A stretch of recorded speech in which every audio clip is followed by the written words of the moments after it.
তরমুজ বাড়ি তৃণমূল হলে হবে না, ওপরটা সবুজ ভিতরটা লাল হলে চলবে না। আমি দেখেছি 21-এর নির্বাচন, আমি দেখেছি 23-এর নির্বাচন, আমি দেখেছি 24-এর নির্বাচন। অনেকে পাঁচিলে উঠতে বসেছিল, তারা ভেবেছিল তৃণমূল থাকবে কি যাবে। তরমুজ বাড়ি তৃণমূল হলে হবে না, ওপরটা সবুজ ভিতরটা লাল হলে চলবে না। আমি দেখেছি 21-এর নির্বাচন, আমি দেখেছি 23-এর নির্বাচন, আমি দেখেছি 24-এর নির্বাচন।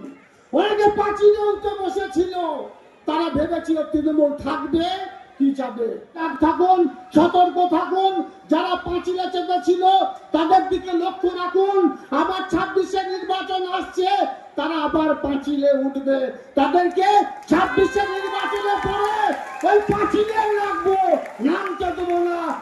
তরমুজ তাদেরকে বললাম 19-এর নির্বাচন, 21-এর নির্বাচন, 23-এর নির্বাচন, 24-এর নির্বাচনে যারা পাঁচিলে চেপে বসেছিল, যারা ভাবছিল তৃণমূল কংগ্রেস দলটা আসবে কি আসবে না, তাদের ওপরটা তৃণমূলের মতো ছিল, ভিতরটা তাদের সবুজ ছিল না, তাদের লাল ছিল, গেরুয়া ছিল, তাদেরকে বলেছি।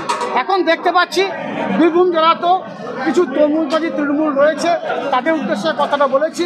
কারণ আমরা দেখতে পাচ্ছি বীরভূম জেলার বিভিন্ন ব্লকে যে একটা ঝামেলা লাগানোর চেষ্টা করছে নিজেদের মধ্যে, সেই জন্য সে তৃণমূলদের আমি আজকে মঞ্চ থেকে সাবধান করতে চাইছি যে আমরা লড়াই করে সংগ্রাম করে দলটা এনেছি রক্তের বিনিময়ে, আমরা ভুলে যাইনি দীর্ঘদিনের সে কথা।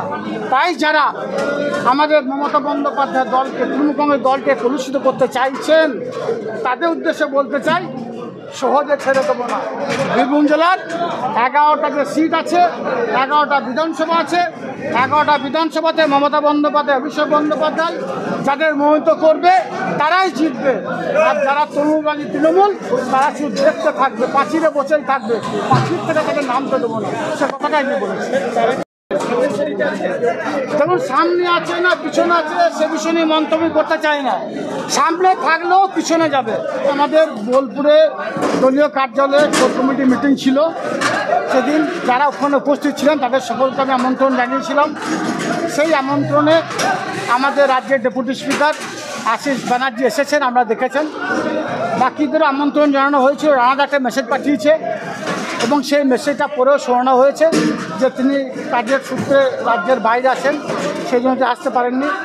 বাকিদেরও আমাদের কোর কমিটি আহ্বায়ক বিকাশ রায়চৌধুরীর মাধ্যমে সকলকে বীরভূম জেলা প্রত্যেকটি বিভাগ থেকে শুরু করে জেলা কমিটির সদস্য আছে তাদের সকলকে আমন্ত্রণ জানানোর জন্য বলে দিয়েছিলাম।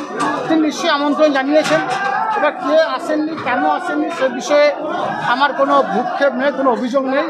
আমাদের রাজ্য স্তর থেকে যাকে পাঠানো হয়েছে, আমাদের রাজ্যের মন্ত্রী মাননীয় মলয় ঘটক মহাশয় প্রধান বক্তা হিসাবে তিনি উপস্থিত ছিলেন।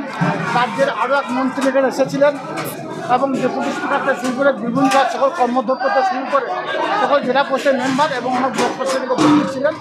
তো যারা শহীদদেরকে ভালোবাসে, যারা মনে রেখেছে শহীদদেরকে, যে রক্তপিচ্ছিল পথ অতিক্রম করে এসেছি, যারা ভুলে গেছে তারা আসেনি, তাদের আসা না আসাটা আমাদের কাছে কোনো ফ্যাক্টর নয়।